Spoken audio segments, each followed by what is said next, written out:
Olá, muito boa tarde. Estamos a poucos dias do primeiro Encontro Nacional de Leigos, que tem lugar em Coimbra no próximo sábado. Uma iniciativa que se propõe abordar o tema Cultura do Encontro na Igreja e no Mundo Contemporâneo. Entre nós está a Filipe Anacoreta Correia, que é um dos coordenadores neste encontro e com quem iremos conversar após os temas da atualidade religiosa que hoje destacamos. A pastoral vocacional é um dos grandes desafios da Igreja Católica. Palavras de Dom Virgílio Antunes, nesta que é a Semana dos Seminários.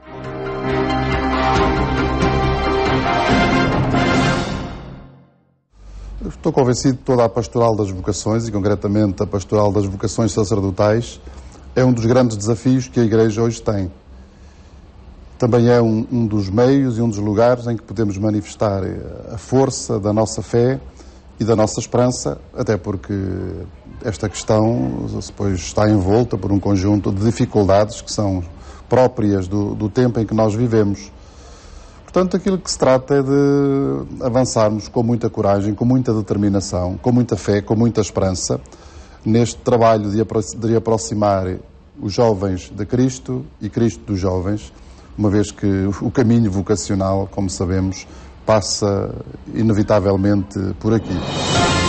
Há 450 anos aconteceu o Concílio de Trento, de onde saiu um corpo normativo que marca a Igreja até aos dias de hoje. Se as sociedades organizadas passaram a definição hierárquica da Igreja, o mesmo se diga da vontade de renovação da altura.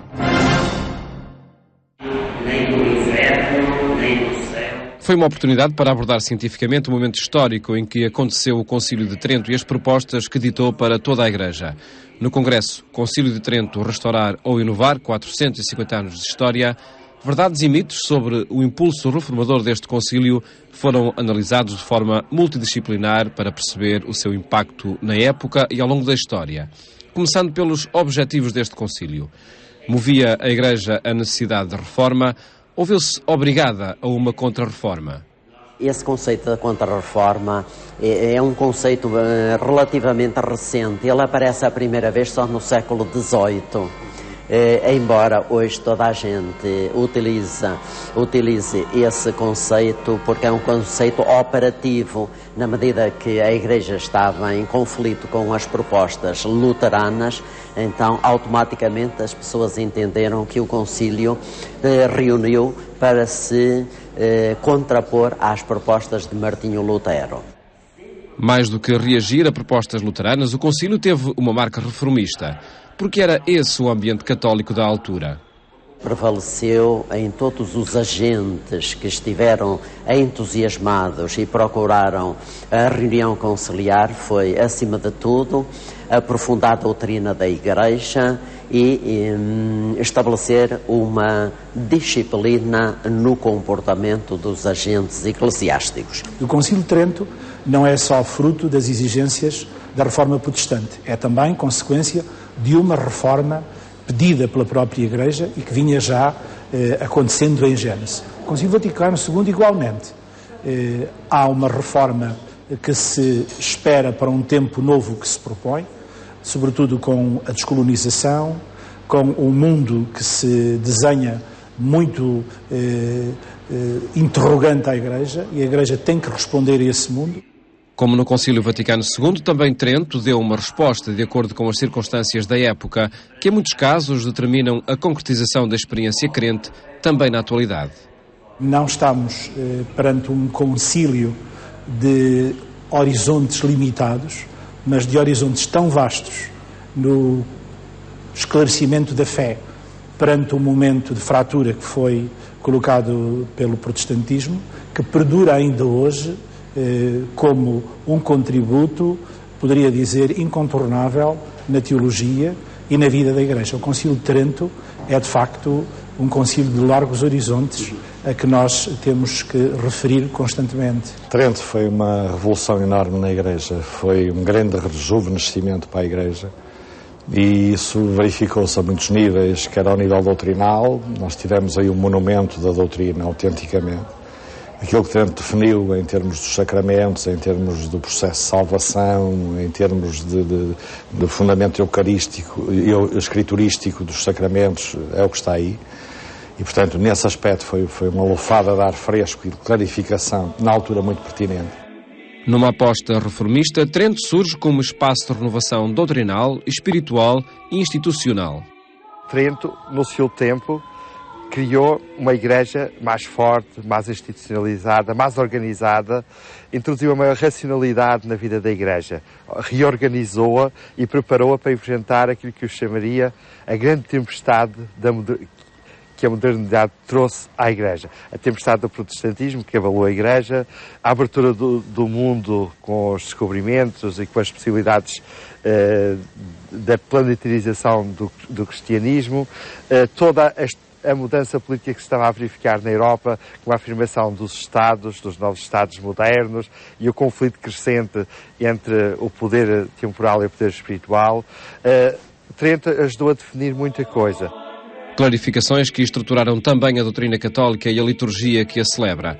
O normativo que marca Trento, onde é preciso incluir outra palavra, liberdade. Enquanto que o protestantismo afirmou uma teologia do determinismo, de um certo fatalismo, o que é que isto quer dizer? Quer dizer, nós nascemos ou condenados ou salvos e nada poderemos fazer. A teologia católica da justificação afirma a liberdade humana, isto é, a salvação é construída num diálogo entre Deus e o homem. O Concílio de Trento surge como iniciativa renovadora da Igreja a inspirar o mesmo desafio que enfrenta em qualquer tempo, sobretudo em condições adversas. Não ter receio das situações, porventura negativas, porque nestas situações elas tornam-se desafios a aproveitar, não é? Como aconteceu com o Concílio de Trento. Não é? Era grande a crise da Igreja, mas com este Concílio de Trento, o Concílio de Trento conseguiu unir a própria Igreja em torno da reforma e a partir daí fazer com que ela tivesse uma Igreja de esplendor, como nós encontramos na chamada Idade Moderna da Igreja, com os descobrimentos, com a expansão da fé. 450 anos de renovação e inovação a partir de um concílio que aconteceu num contexto específico da história da Igreja e continua a determiná-la pelo compêndio doutrinal que sistematizou, para aquele e para todos os tempos.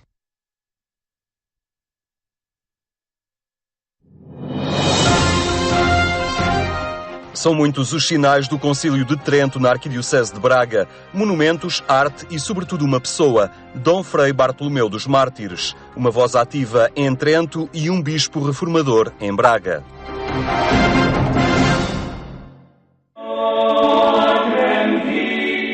Chama-se Seminário Conciliar de São Pedro e São Paulo.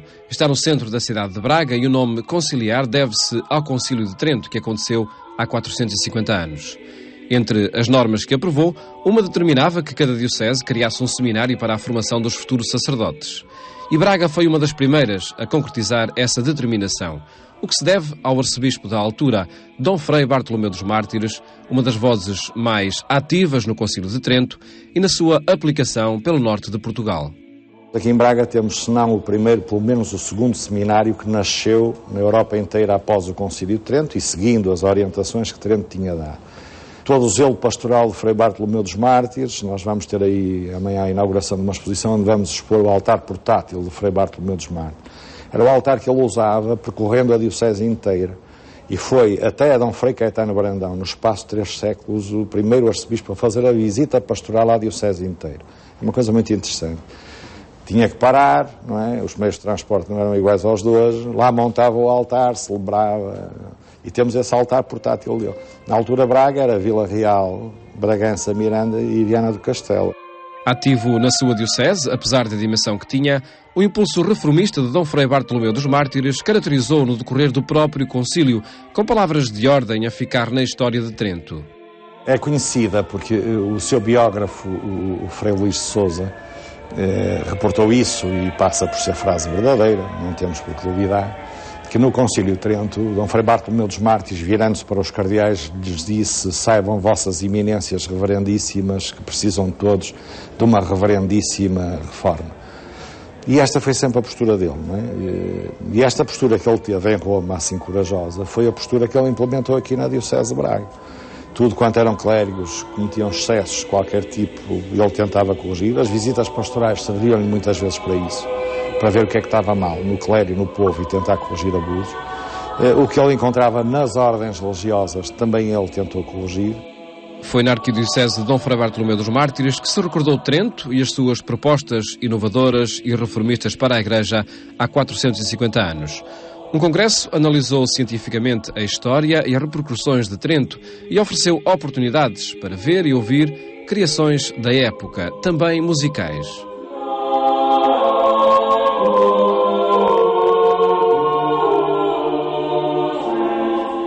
Pierluigi Palestrino, que foi o homem que revolucionou a música. Estamos outra vez no campo da arte, agora noutra vertente da música.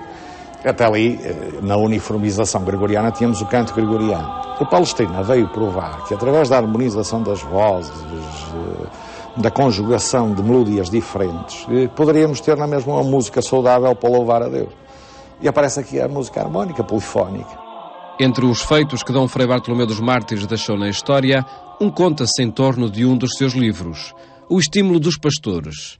4 séculos depois, foi o escolhido para a oferta no Concílio Vaticano II. Ele redige um livro, como fez outros, mas redige O Estímulo dos Pastores, Estímulo Pastorum, não?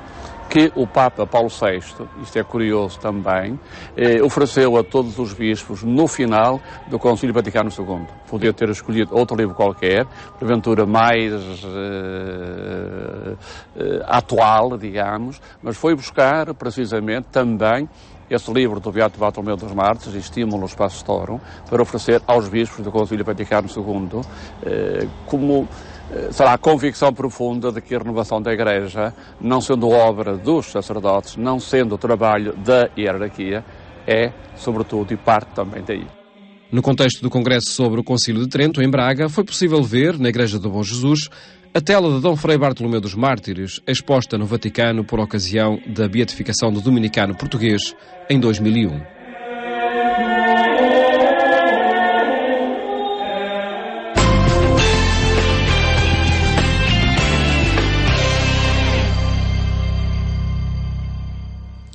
Cultura do encontro na Igreja e no mundo contemporâneo é o tema do primeiro Encontro Nacional de Leigos, marcado para Coimbra no próximo sábado.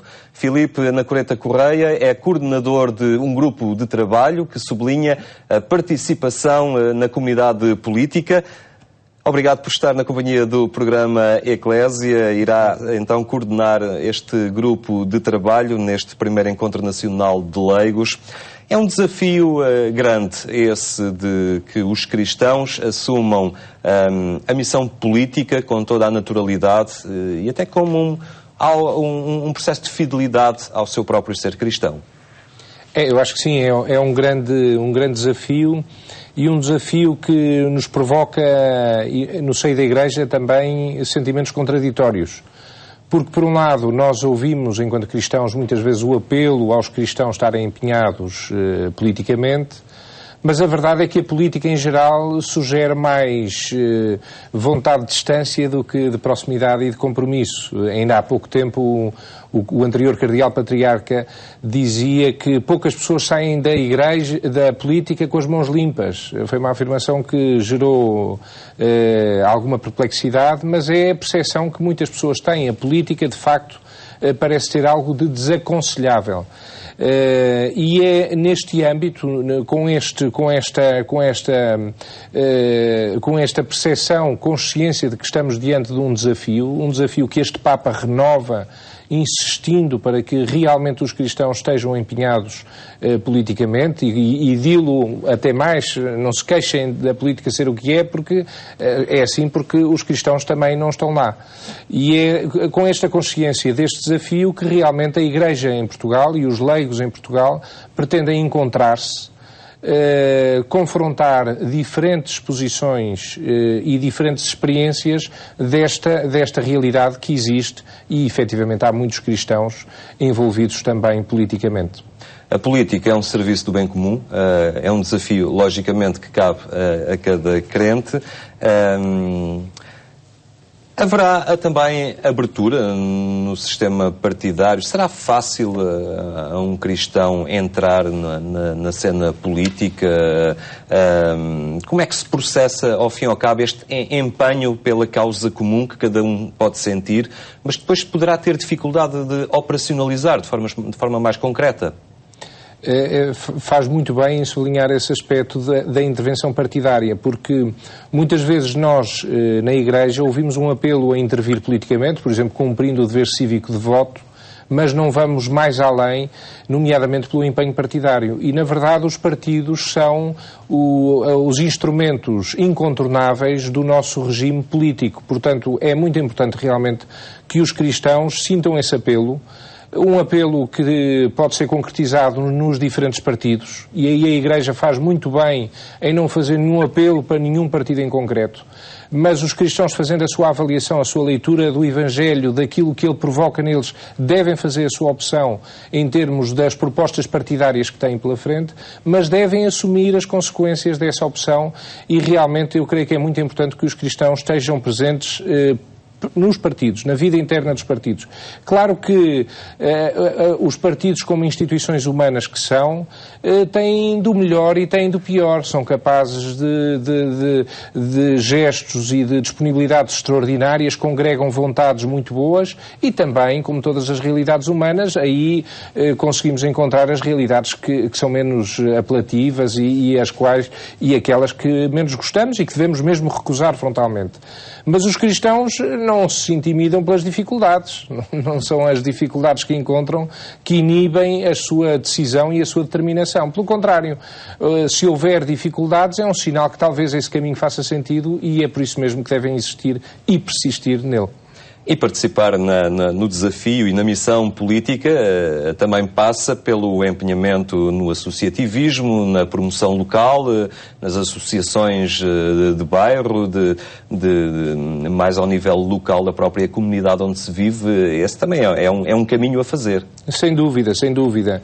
Como disse, a política é tudo aquilo que se reflete e se dirige ao bem comum, e a vida política tem bastantes intervenientes. Os intervenientes partidários, digamos assim, e políticos no sentido mais estrito do termo, são apenas uns, porque depois temos toda a sociedade civil, todos os movimentos de influência dos debates políticos, daquilo que interessa, e desde aquilo que é local, tem incidência local, num bairro, numa autarquia, depois passando para o âmbito nacional, tudo isso tem a ver com um apelo que nós temos, que sentimos e que devemos aprofundar, um apelo de preocupação com o bem comum, com aquilo que vai mais além do meu metro quadrado, do meu jardim, e que coloca a organização social também como uma preocupação e fruto da nossa intervenção e do nosso empenho. Portanto, a política exercida corretamente é precisamente o contrário daquilo que as pessoas hoje em dia, ou da ideia que fazem da política, portanto, que é um quebrar com o egoísmo. Se é servir o bem comum, portanto, é contrária a um processo egoísta. Estar na política é servir os outros, não é servir-se a si próprio. Portanto, passa por aqui o desafio. É isso mesmo, é isso mesmo. E todos nós precisamos ser evangelizados, no sentido em que todos nós temos que converter o nosso olhar, estar mais atentos ao próximo, e o próximo tanto é aquele com quem me cruzo no dia-a-dia, como é também aquele por quem eu tenho que ser responsável ao nível das políticas públicas, a quem tenho que entregar a inteligência de opções futuras para outras gerações, no meu estudo que desenvolvo sobre matérias económicas e as mais diversas, de todos os níveis, nós procurarmos sempre pôr os outros e uma face humana naquilo que fazemos. Isso gera alguma perplexidade, porque, por outro lado, a política também é poder. É poder, a política tem a ver com o poder. E nós olhamos sempre para o poder com alguma desconfiança. Mas é preciso perceber no poder a possibilidade dele também ser exercido como uma forma de serviço, e serviço para os outros. Mas é difícil assumir o ser cristão vivendo dentro de um enquadramento político ou partidário. Por vezes torna-se é muito desafiante, e aqui o difícil, se calhar, é sinónimo de desafiante também, para um político assumir-se cristão e marcar as suas posições em votações parlamentares, etc., marcadamente cristãs. Isto às vezes requer opções radicais, não é? É difícil, mas não será mais difícil do que o desafio que Deus encontrou ao fazer-se homem. E tudo isto tem a ver com a encarnação. E nós temos que também não olhar para nenhuma faceta humana como exterior à influência e à presença cristã. E é isso que naturalmente tem que determinar a nossa conduta, e é esse o nosso empenho. E este encontro em particular é muito importante, porque reflete também, muitas vezes, temos muitos cristãos a desenvolver essa atividade, mas encontramos-nos pouco. Temos pouca cultura de encontro e temos pouco uma preocupação de afirmar isso também na sociedade portuguesa. E é muito interessante ver neste encontro onde vão estar pessoas que têm intervenções muito diferentes, da área, digamos assim, da esquerda à direita, da área sindicalista à área propriamente partidária, jovens e pessoas com mais idade, e é muito rico ver que há uma proposta e uma presença muito plural e muito diferente, mas a Igreja realmente está viva em Portugal também ao nível desta provocação que nos faz para estar na política. Muito bem, Filipe Ana Coreta Correia, muito obrigado por ter estado hoje aqui entre nós no programa Eclésia. Cultura do encontro na Igreja e no mundo contemporâneo, tema para o primeiro Encontro Nacional de Leigos que temos vindo a acompanhar esta semana aqui no programa Eclésia. Tenha então uma boa tarde, até amanhã, se Deus quiser.